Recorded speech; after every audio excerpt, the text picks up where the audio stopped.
ito na yung pag in-adjust mo yung fan, maingay na siya. Apply.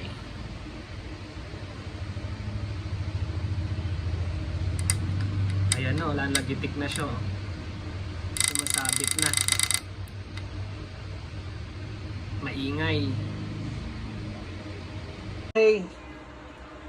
MSi RTX 3060 Gaming X. This one, the problem is noisy fan. I sent to MSi and then they want to return around 5 to 6 months. That's why I canceled the RMA, but this one is very easy to fix. This one very noisy fan. If I put the fan speed around 45, you can hear some clicking sound. And then this one is very easy to dismantle also. And then no need to open no need to spoil the warranty sticker. So this one, the screw over here, 2, and then this side 2 also, and then remove this metal plate. That's it. And then remove the 2 fan connector here, left and right. Okay, and then I found I think the problem for this one is very dusty. Now it's very clean already. And then very easy to separate. Just hold like this and pull. Okay? Make sure you support the blade because easy to break.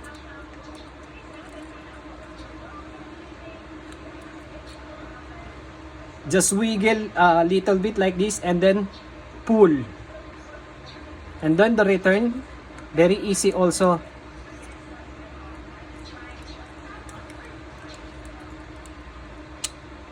That's it. Now I clean already. Now let me try if this one is working.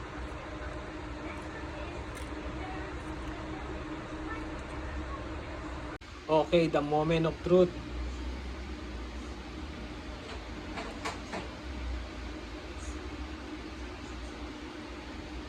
Now the fan spinning and stop. The driver installed already. Let me check the properties. Device management.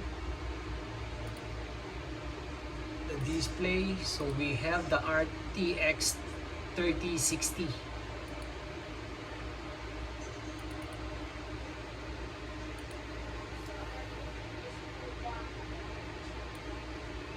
Okay, so now we have 0 fan speed, and then the fan is off. If I put the speed around 50%, this side is very noisy, like clicking sound, like something like that. Okay, now let's try 50%.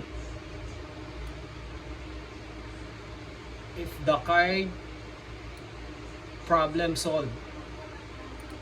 Okay, 50%. I think totally working now. No any noise sound. Very silent. 50% fan speed. Let me try around 70 speed. Let me check first. Okay, still quiet. RTX 3060, the gaming X 72. Let me try around 100. maximum speed 100. Very quiet. I can feel now the hair blow very high.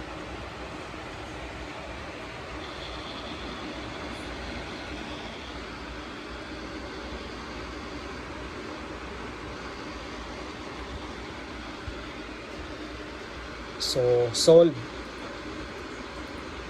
Unlike before, I cannot use this card because the sound is very irritating already.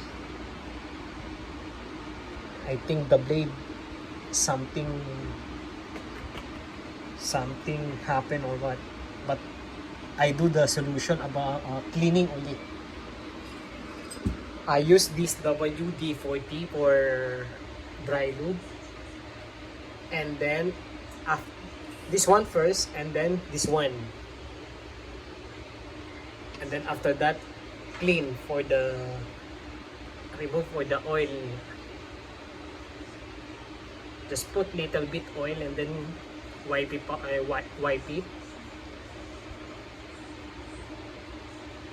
That's it. Solved.